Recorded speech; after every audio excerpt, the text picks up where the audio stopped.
Мы здесь говорим о том, что 30 лет ничего не делалось и не делается. Ну, скажу, что это не совсем так. 30 лет были попытки что-то сделать. Но все пришло к тому, что никто не хочет вкладываться в неопределенность. Для меня очень странно, что находятся те, кто готов в неопределенность вкладываться. Я вам честно хочу сказать, ждать потока в миллион я не очень-то себе представляю. Я его просто не представляю. Но хочу, чтобы мы понимали одну вещь. Сухумский аэропорт – важный объект. Да? Ну, он действительно стратегический. 8-й год показал, когда тут больше 50 село бортов, значит, он действительно реальный. Могу сказать, что в ноябре 1994 года мы приглашали Международный авиационный комитет. Он приезжал сюда, изучал аэропорт. Тогда был еще состав, тот, который работал 30 лет назад.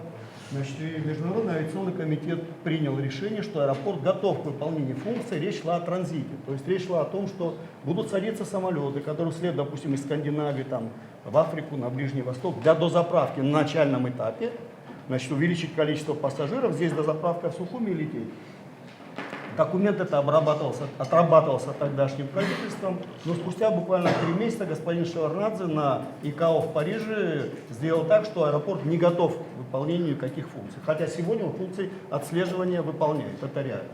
Потом вы помните, что у нас периодически идут эти выборные кампании, если вы, я прошу вас вернуть ваши памяти, вот эти мощные картинки, аэропорт, прям пассажиры поднимаются, периодически это поднималось. То есть были реальные инвесторы у тех, кто шел кандидатом в президенты, который говорил о том, что он готов вложиться.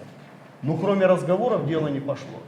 Как я вижу сейчас, почему? Во-первых, нам это нужно, я согласен, как социальный объект. Действительно, это попытка, значит, нарастить тот объем людей, которые будут приезжать в Абхазию без вот этих вот проблем, связанных с границей.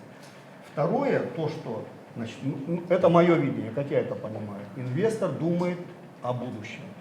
Значит, у него проблем тоже, помимо того, что здесь перечислено, да, деньги достать и так далее, нужно иметь свой парк еще, самолет, ну, о котором думать надо, да? Ведь эти суда, которые будут летать сюда, они больше никуда не полетят. Они будут уже под международным арестом. То есть там есть свои проблемы. Но, как я полагаю, ситуация стала чуть-чуть меняться, вот, ну, на мой взгляд, в связи с проведением СВО. Когда стало ясно, что далеко не всегда можно куда-то полететь, ну, Абхазия как регион, где можно увеличить количество туристов, тем более если растет количество гостиничных номеров, на мой взгляд, вот тут появилась возможность, если есть такое межправ-соглашение, это хорошо.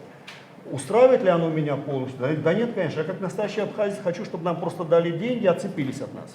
Вот дали бы деньги, сказали, вот вам 10 миллиардов, пожалуйста, делайте, что хотите. Но в мире бизнеса так не бывает, к сожалению, большому.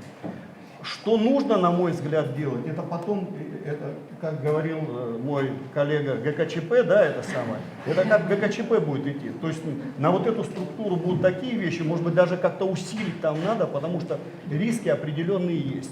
Я этого не исключаю. Но я считаю, что аэропорт нам нужен. Мы 30 лет уже потеряли, мы можем потерять больше. Если бы стояла очередь людей, жаждущих, вот давайте я вкладываю деньги, вы мне только дайте разрешение, была бы совершенно другая ситуация. Никакой очереди нет. Поэтому я просто призываю коллег проголосовать за... Все правильно.